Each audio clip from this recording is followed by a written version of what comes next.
guys, I'm here to do an African book haul of all the books from across Africa that I've gathered in the past month or two. So I have quite a few to show you, so I'm going to jump right into it. So the first book I have is The Book of Memory by Bettina Gapa, and Bettina is an author from Zimbabwe, and this book is set in Zimbabwe. So this is about a maximum security prison, and it's told from the perspective of an albino woman who is convicted of murdering her adoptive father. So she is basically sold when she's, I think, about 9 years old, and she lives in a very poor township, and she's sold to a wealthy white man who looks after her and sends her to good schools and so on. So it takes place in the township, and then it moves into like the leafy suburbs and in the Zimbabwean countryside. The book is essentially this woman recollecting her life and what led to her getting imprisoned for murdering her adopted father, basically. The next book that I have is another one by Bettina Gapa, and that is An Elegy for Easterly, and this is a collection of short stories all set in Zimbabwe as well. It's mostly set in Harare, which is the capital city. I'll probably read this one first before I read the Book of Memory, because I got this from the library, so it's due in about a week or two, so I'm going to get to this pretty quickly.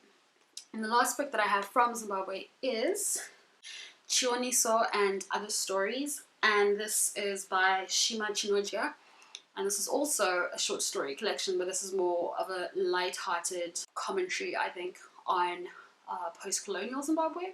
So it's somewhat contemporary, somewhat a little bit older. And the next book that I have is from South Africa, and this is called Saracen at the Gates. This is by Zaid Miran. He's a Cottonian author, and the book is set in Johannesburg, and it's about a Muslim girl who comes from a very conservative family, and they're very wealthy.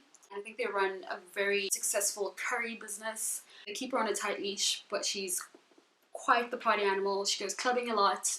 And they have a husband that they've chosen for her who comes from another wealthy family, but then the girl falls in love with another girl called Sophia, who's basically a women's rights activist in Johannesburg as well. So the story revolves around them, so it's kind of like a lesbian love story. I think that the girl that she falls in love with is white. So yeah, so it's kind of like an interracial lesbian love story set in Johannesburg, South Africa. So that should be really cool. And how gorgeous is this cover? It's so, so cool. The next South African book that I have is Broken Monsters by Lauren Bukes, and she's also an author from Cape Town. This one is, I think, set in Detroit. It's a horror thriller, crime thriller about a detective who is investigating some dead bodies that keep popping up, and these bodies are half human, half animal. And I think that was a pretty cool concept. This is the same author who wrote The Shining Girls, which I know a lot of people are familiar with, and I didn't particularly like that, so I really like half of it. So I'm hoping that this book will really sell me on Lauren Bukes. Hopefully this is going to be a lot more enjoyable than Shining Girls. The next book that I have is a tiny little novel called So Long a Letter by Miriam Ba. This is a Senegalese novel, so this is considered an African classic. Without a doubt, one of the best novels to come out of Africa. Essentially, it's a critique of the position of African women and the limitations that they have because of culture and religion and the intersection of the two. It's told from the perspective of a middle-aged teacher who's just lost her husband. She's writing a letter to her friend, recollecting her life with him and the choices that he made, although he decided to have a second wife, so how this affected their marriage and just how he was allowed to do things like this, and she's the one that's basically left to face the consequences of whatever things that he messes up in his life. It goes into really into the heart and emotion of a lot of African women and the circumstances that they have to deal with, the expectations that they have from their community, and the roles that they're allowed to play, the roles that they're not allowed to play. So this is a really in-depth look at what it means to be a traditional African woman. And I've read about half of this, and it's absolutely fantastic. I'm really, really enjoying it, and I got this from the library as well, but I actually ordered my own personal copy because I think this is a really important book to have, and I want to share it with all the other women in my life because this is fantastic. So I highly recommend this, and I'll be doing a full in-depth review of it once I finished it. So yeah, this is a Senegalese novel. Really, really good. The next novel I have is Binti. This is by Nnedi Okorafor, who a lot of you are familiar with.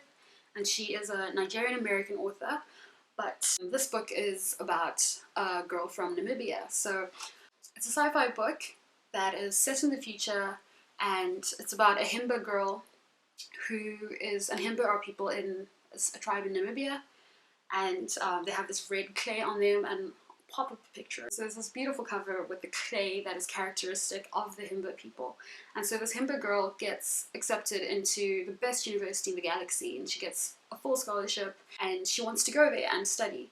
But her family is against it because Himba people never leave their ancestral lands, but she decides to run away from home and go to this intergalactic university. So I've actually finished this book, and it's a really great novel about identity, about being proud of who you are and where you come from, and then also being able to pursue your dreams and just follow your own path, even if people don't quite understand it. So I would highly recommend this. I loved this. I like this a lot more than I like Lagoon. So if you want to get into Nettie's work, I would recommend you start with this one. Okay, so the next novel that I have is a novel from Nigeria, and this is The Spider King's Daughter. And this is a young adult contemporary novel about a 17-year-old girl from a very wealthy family, and she's her father's favorite child, and she falls in love with a poor ice cream man from the township, and it's kind of a love story. Things get exposed, either the girl's or the man's secret, and then it turns into, as it's described here, a fiery Nigerian revenge novel, and I love a good revenge novel. So that's what this is about. So I think it's pretty dark and intense, so if you want to get into this, just be prepared for that. So I haven't read this yet, but I will get to this sometime this month or next month. Next novel that I have is Baking Cakes in Kigali, and this is by Gail Parkin. Kigali is the capital city of Rwanda. So this book is about a woman from Tanzania who travels to Rwanda and opens a successful bakery. It's about her adventures there, and it's lighthearted, funny, about her getting to know her neighbors, connecting with them while she's experiencing menopause as well. So this should be lots of fun. I'm really looking forward to this, and I got this one from the library as well.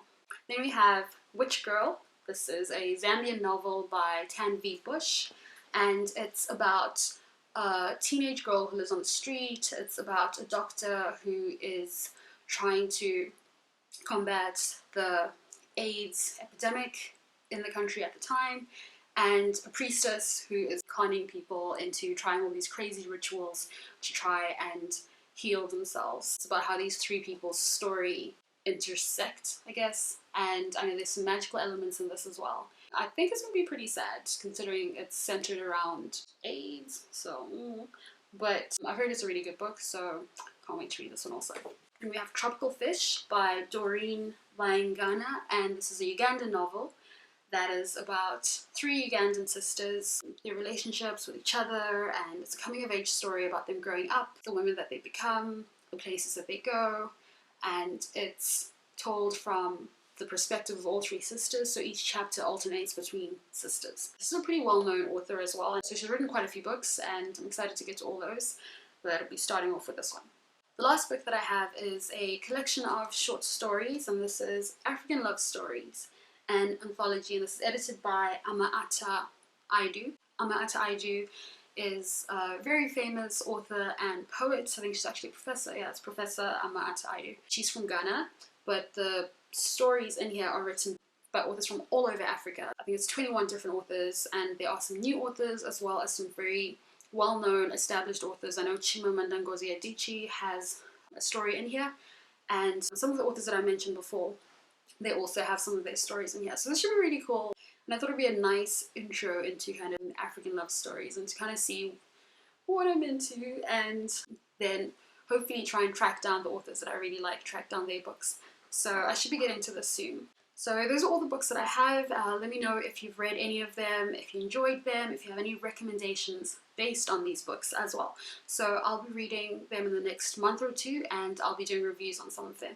So thank you so much for watching. I really hope that you liked that haul, and I'll see you in my next video. Bye!